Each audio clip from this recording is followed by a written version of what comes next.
টি-20 বিশ্বকাপের পর Zimbabwe series, আর এখন শ্রীলঙ্কা সিরিজও কিন্তু জিতে নিয়েছে টিম ইন্ডিয়া টি-20 ফরম্যাটে। 3 ম্যাচের সিরিজ হওয়ার কথা ছিল, ইতিমধ্যেই 2-0 রেজাল্ট টিম ইন্ডিয়ার ফেভারে চলে গেছে। বাকি রয়েছে একটি মাত্র ম্যাচ, যেটা কিন্তু আজকে খেলা হবে রাতের বেলা। এবার কথা হচ্ছে যে আজকে কি তাহলে কোনো পরিবর্তন হবে নাকি হবে না, কারণ যেহেতু সিরিজ তো ইতিমধ্যে জিতেই গেছে লাস্ট ম্যাচ সিরিজের, সেই জন্য আমরা কিন্তু প্রত্যেকেই জানি হয়তো গৌতম গম্ভীর আজকে রিজার্ভ বেঞ্চে যেসব প্লেয়াররা বসে আছে তাদেরকে হয়তো ট্রাই করতে পারে, তাদেরকে হয়তো দেখে নিতে পারে, ঝালিয়ে নিতে পারে। তো সেটা কি তিনি করবেন নাকি করবেন না, সেটাই বলবো আজকের এই ভিডিওতে।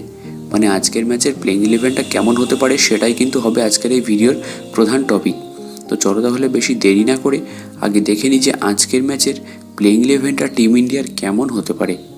শুভমান গিল, যশস্বী জয়সওয়াল, সূর্যকুমার যাদব, ঋষভ পান্ত, রিয়ান পরাগ, হার্দিক পান্ডিয়া, রিঙ্কু সিং, অক্ষর প্যাটেল, রবি বিষ্ণই, আর্শদীপ সিং এবং মোহাম্মদ সিরাজ। দেখো, আমার মনে হয় না প্লেইং ইলেভেনে কোনো পরিবর্তন করবে, শুধুমাত্র শুভমান গিল কামব্যাক করবে, যেহেতু সে একটু গলার সমস্যার জন্য আগের দিন খেলতে পারেনি। আর যেহেতু সে তিন ফরম্যাটেরই একদম মেন ওপেনার বলতে পারো, সেহেতু তাকে কিন্তু লং টার্মের জন্য ইনভেস্ট করছে বিসিসিআই, সুতরাং তাকে তো অবশ্যই খেলাবে শুভমান গিলকে। সঙ্গে যেহেতু অন্যদিকে সঞ্জু স্যামসনও ফ্লপ গেছিলো, সেই জন্য শুভমান গিল তো অবশ্যই কামব্যাক করবে। তাছাড়া গৌতম গম্ভীর যেরকম মানসিকতার মানুষ আমরা তাকে চিনি, তিনি হয়তো প্লেইং ইলেভেনে পরিবর্তন কোনো করবেন না।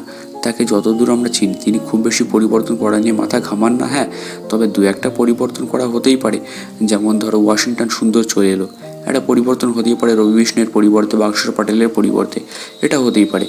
তবে আমার মনে হয় না তিনি অতটা পরিবর্তন করবেন, আমার মতে সেম ইলেভেনই থাকতে চলেছে। সঙ্গে তোমাদের মতামতটা ভিডিও নিচে অবশ্যই কমেন্টে জানিও যে তোমাদের মতে প্লেইং ইলেভেনটা কেমন হতে চলেছে। সঙ্গে এটাও জানিও যে শ্রীলঙ্কা কি আজকে অন্তত একটা ম্যাচ জিততে পারবে নাকি টিম ইন্ডিয়া হোয়াইট ওয়াশ করবে শ্রীলঙ্কাকে। ভিডিও নিচে কিন্তু অবশ্যই কমেন্টে জানিও।